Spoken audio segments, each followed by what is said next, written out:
Hello friends, Manoj sir का प्यार भरा राम राम आप सब के लिए। देखो चैप्टर 8 के अपन क्वेश्चन नंबर 18 और 19 पर आते हैं फटाफट से स्पीड से, समय ना खराब करते हुए। तो क्वेश्चन नंबर 18 में रेडियो तरंगों का प्रसारण कैसे होता है और क्वेश्चन नंबर 19 में टीवी तरंगों का प्रसारण कैसे होता है। दोनों एक साथ समझाते हैं तो ज़्यादा अच्छा समझ में आता है, इसलिए बेटा मैं आपको ये समझा रहा हूँ।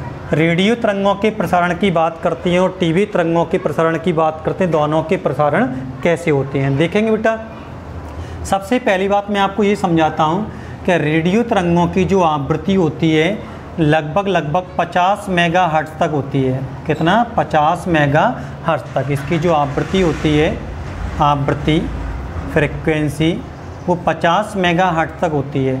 और टीवी तरंगों की जो आवृत्ति होती है, टीवी तरंगों की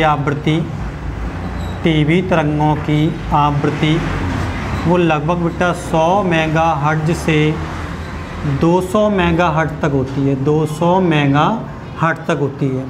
रेडियो तरंगों की आवृत्ति होती है 50 मेगाहर्ट्ज़ और टीवी तरंगों की आवृत्ति होती है 100 मेगाहर्ट्ज़ से 200 मेगाहर्ट्ज़। अब बेटा सिंपल सी एक बात, आयन मंडल केवल 50 मेगाहर्ट्ज़ तक की तरंगों को ही परावर्तित कर पाता है।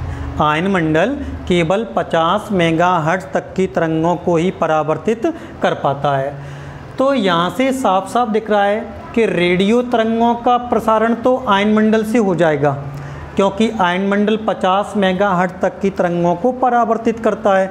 जैसे ये अपन ने रेडियो का टावर लगा दिया, रेडियो का पृथ्वी की सतह पर, और रेडियो तरंगें अपन ने आयन मंडल में भेजी, तो आयन मंडल में कुछ धनात्मक ऋणात्मक आयन होते हैं, वो इन तरंगों को परावर्तित कर देते हैं और ये तरंगें पृथ्वी के विस्तृत क्षेत्र में फैल जाती हैं और अब रेडियो तरंगों का प्रसारण होने लगता है।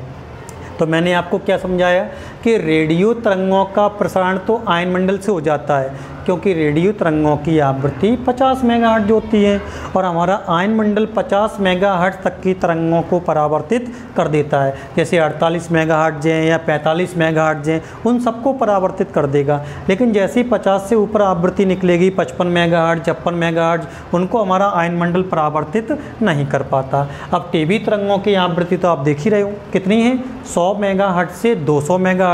क्या टीवी तरंगों को हमारा आयन मंडल परावर्तित कर सकता है? कर सकता है बेटा परावर्तित? नहीं कर सकता, क्योंकि उसकी आवृत्ति 100 मेगाहर्ट्ज़ से 200 मेगाहर्ट्ज़ होती है। तो बेटा रेडियो तरंगों का प्रसारण तो हमारे आयन मंडल के द्वारा हो जाता है, क्योंकि उसकी आवृत्ति 50 मेगाहर्ट्ज़ होती है। लेकिन हमारी टीवी तरंगों का प्रसारण आयन मंडल से नहीं हो पाता, क्योंकि उसकी आवृत्ति 100 मेगाहर्ट्ज़ से 200 मेगाहर्ट्ज़ होती है। इसलिए टीवी तरंगों का प्रसारण करने के लिए हमें कृत्रिम उपग्रह का उपयोग करना पड़ता है। किसका? कृत्रिम उपग्रह का उपयोग करना पड़ता है। कृत्रिम उपग्रह की सहायता से हम टीवी का प्रसारण कर सकते हैं। दोनों का बेटा क्लियर होगा? Okay thanks. आ जाइए मेरे नेक्स्ट वीडियो पर, तब तक के लिए हाय।